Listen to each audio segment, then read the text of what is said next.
بسم الله الرحمن الرحيم.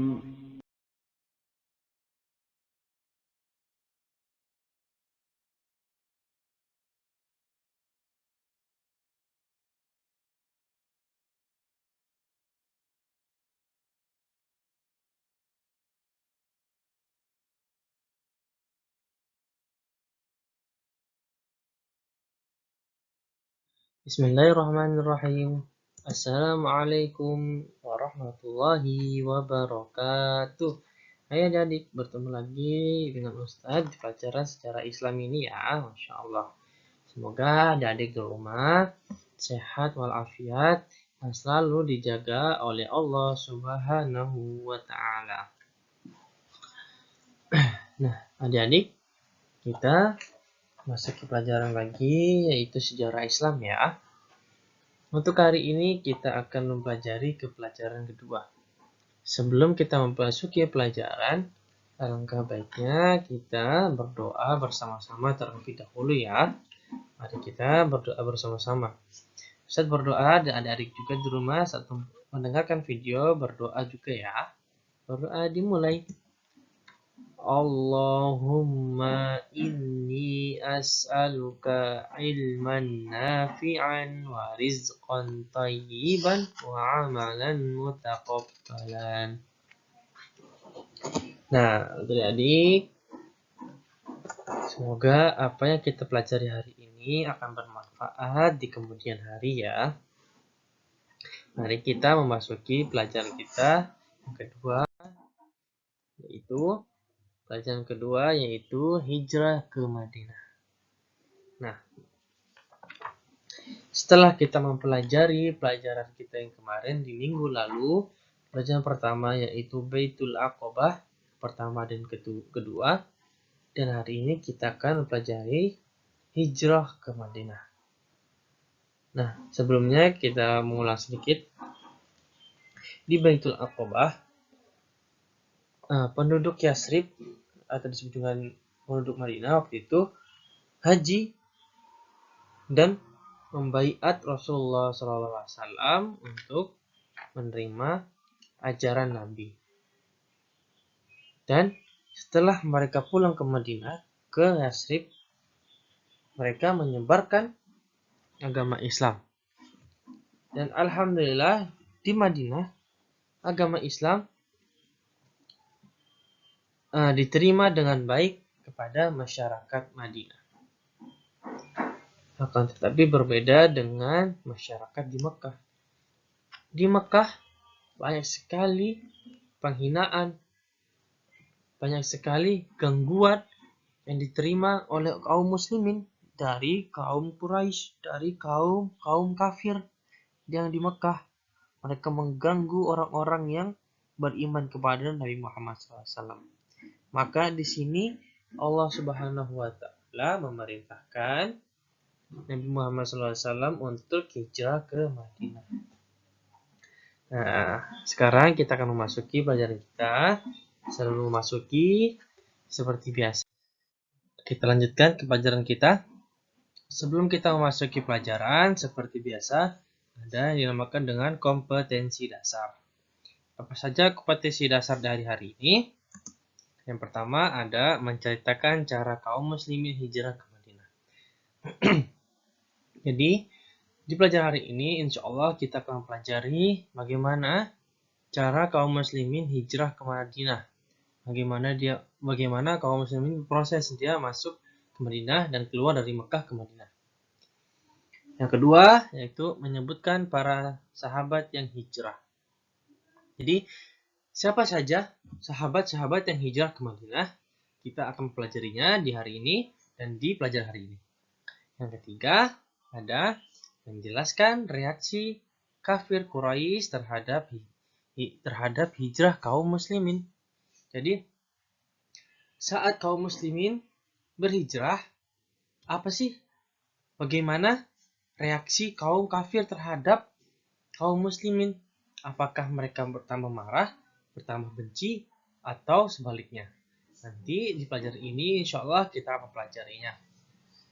Yang keempat ada menyebutkan tokoh-tokoh kaum Quraisy yang hadir di dalam pertemuan di Darun Nadwah. Afwan, ini bacaannya Darun Nadwah ya. Dan yang kelima ada menyebutkan tujuan dari pertemuan di Darun Nadwah. Jadi di pelajaran hari ini menyebutkan tujuan, apa sih tujuan kaum Quraisy berkumpul, para pemuka Quraisy berkumpul di Darun Nadwah, apa yang mereka bicarakan, nanti kan kita pelajarinya. Yang keenam ada menjelaskan cara Nabi Muhammad SAW keluar dari kepungan kafir Quraisy. Setelah mempelajari ini, insya Allah dari akan mengetahuinya ya, cara Nabi keluar dari rumahnya terhadap kaum Quraisy yang mengepung rumah Nabi Muhammad SAW. Selanjutnya yang ke-8 menunjukkan waktu berangkat Nabi hijrah ke Madinah. Selanjutnya yang ke-9 menjelaskan keadaan Nabi selama di Gua Thur.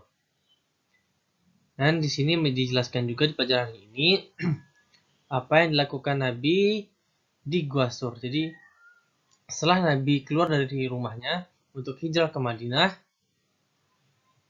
beliau pergi ke Gua Thur sebelum ke Madinah. Apa yang dilakukan Nabi di sana? Bagaimana dan bagaimana keadaan Nabi saat itu? 10 menyebutkan budak Abu Bakar yang mengirim makanan dan minuman ke Gua Thur.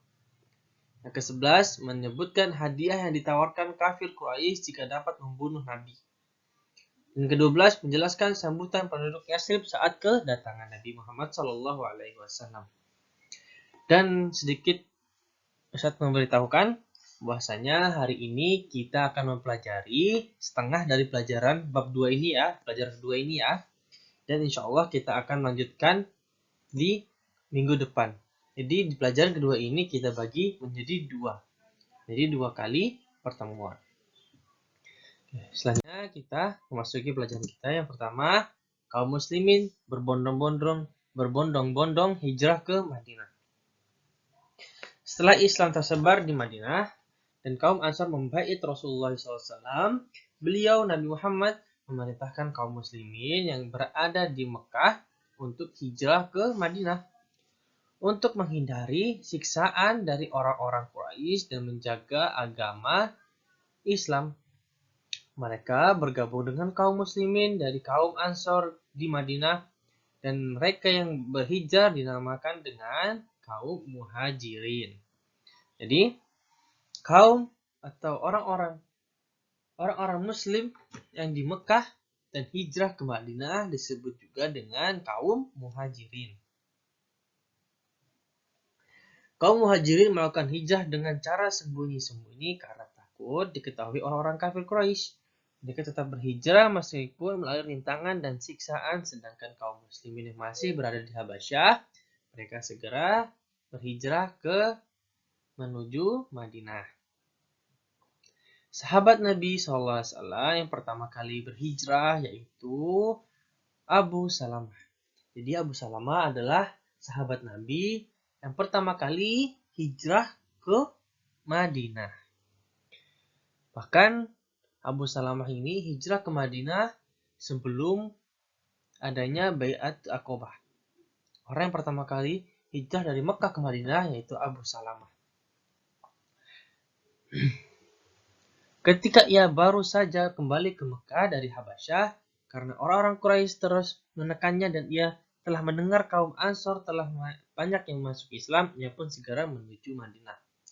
Setelah Abu Salamah, kaum Muhajirin pertama yang tiba di Madinah adalah Amir bin Rabiyah bersama istrinya. Kemudian disusul oleh Abdullah bin Jahsi bersama keluarga dan saudara-saudaranya. Kemudian disusul lagi oleh Umar bin Khattab dan Ayas bin Abu Rabiyah radhiyallahu anhum. Kemudian berbondong-bondong kaum Muhajirin berhijrah ke Madinah. Setelah 2 bulan berlalu dari masa Bai'at Aqobah, tidak ada seorang muslim pun yang tersisa di Mekah selain Rasulullah SAW, Abu Bakar dan Ali bin Abu Thalib dan beberapa kaum muslimin yang lemah tidak mampu untuk berhijrah. Jadi setelah Baitul Aqobah kedua, 2 bulan setelah itu, banyak kaum Muhajirin atau orang-orang Muslim yang di Mekah, orang Islam di Mekah hijrah ke Madinah.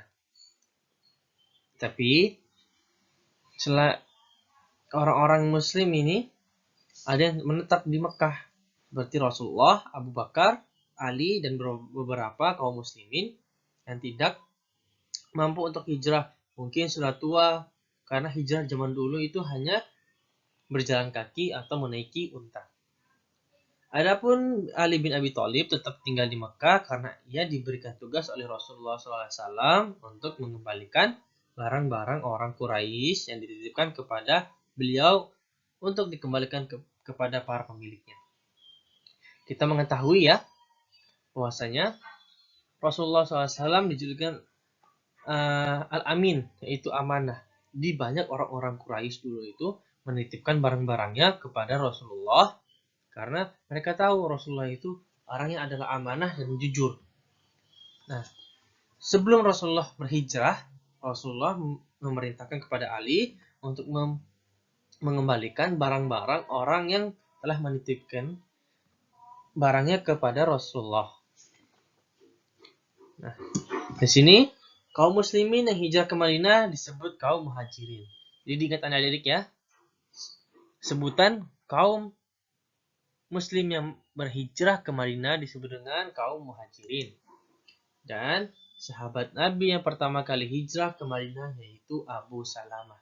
Jadi 2 poin ini silakan diingat-ingat lagi, jangan sampai lupa. Selanjutnya, pelajaran kita yaitu reaksi kaum Quraisy. Nah, bagaimana kaum Quraisy bereaksi saat mengetahui adanya orang-orang Muslim yang hijrah ke Madinah? Saat kaum Quraisy melihat kaum muslimin berbondong-bondong hijrah ke Madinah dengan membawa anak dan harta mereka, membuat mereka semakin takut jika Islam berkembang pesat di Madinah sehingga dapat mengancam kelangsungan kekuasaan mereka.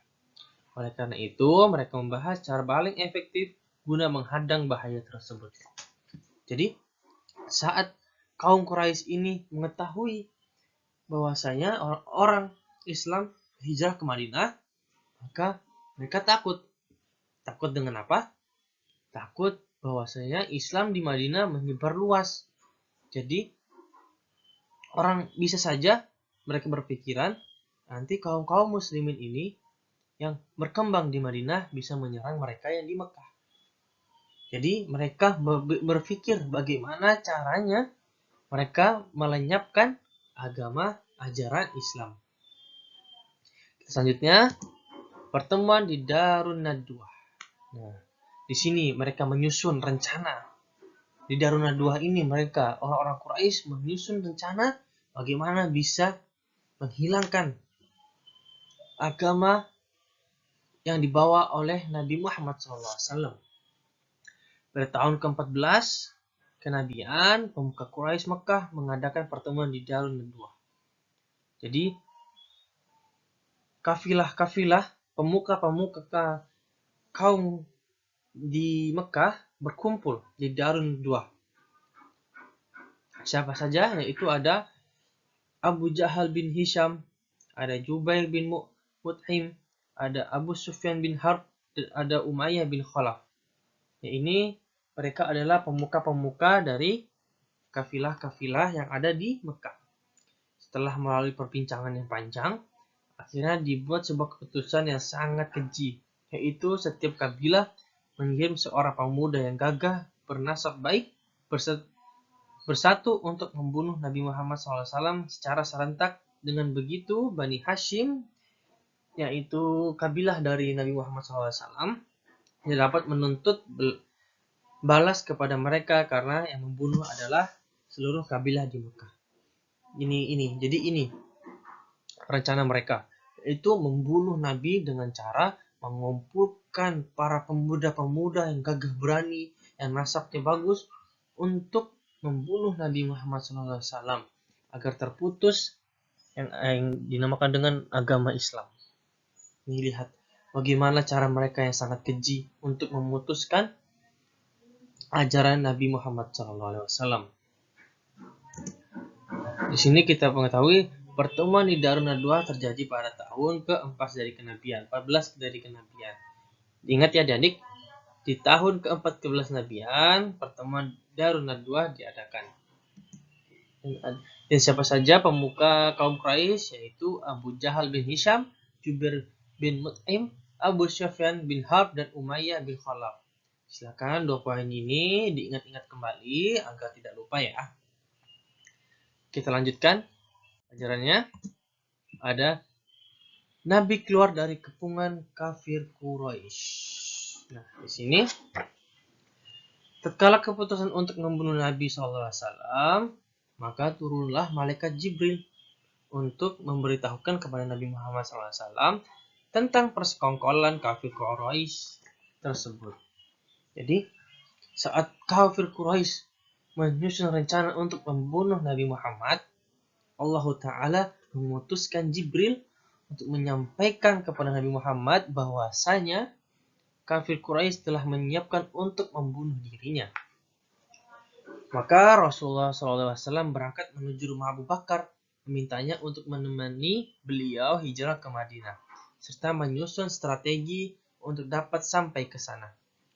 Nabi Muhammad meminta kepada Abu Bakar untuk menemani beliau hijrah ke Madinah dan menyusun bagaimana caranya mereka agar aman sampai ke Madinah. Malam telah berlarut, maka para pemuda-pemuda yang telah diutus dari kafilah-kafilah yang di Mekah, mereka berkumpul di depan pintu rumah Nabi Muhammad SAW untuk mengintai kapan beliau keluar dan menyergap serta membunuh Nabi Muhammad SAW. Meskipun persiapan yang dilakukan orang-orang Quraisy sedemikian rapi, sedemikian bagusnya, akan tetapi mereka gagal melaksanakan rencana yang keji tersebut pada malam itu. Dan pada malam itu Rasulullah SAW memerintahkan ke Ali bin Abi Thalib untuk tidur di ranjang beliau dan memakai selimut Nabi, agar di saat pemuda-pemuda ini melihat bahwasanya masih ada orang di dalam, dan mereka mengira bahwasanya itu adalah Nabi Muhammad. Padahal yang tidur di ranjang Nabi Muhammad adalah si Ali. Allah Ta'ala berfirman, وَجَعَلْنَا مِنْ بَيْنِ أَيْدِيهِمْ سَدًّا وَمِنْ خَلْفِهِمْ سَدًّا فَأَغْشَيْنَاهُمْ فَهُمْ لَا يُبْصِرُونَ. Artinya, dan kami jadikan di hadapan mereka sekat dinding, dan di belakang mereka juga sekat, dan kami tutup mata mereka sehingga mereka tidak dapat melihat. Nah, di sini lihat Nabi Muhammad SAW keluar menembus barisan orang-orang Quraisy yang sedang mengepung dengan seraya menaburkan debu di atas kepala mereka. Saat itu Allah Subhanahu wa Ta'ala menutupi pandangan mereka, sehingga tidak dapat melihat Nabi sedang jalan di antara mereka. Jadi Allah memerintahkan Nabi Muhammad SAW untuk menaburkan debu-debu ke atas kepala mereka, dan Allah menjadikan orang-orang Quraisy yang mengepung Nabi Muhammad SAW itu tidak dapat melihat Nabi. Nah, Nabi Muhammad bisa lolos dari kepungan orang-orang kafir Quraisy. Setelah itu Nabi Muhammad SAW menuju rumah Abu Bakar, lalu keduanya meninggalkan Mekah menuju Gua Sur sebelum fajar.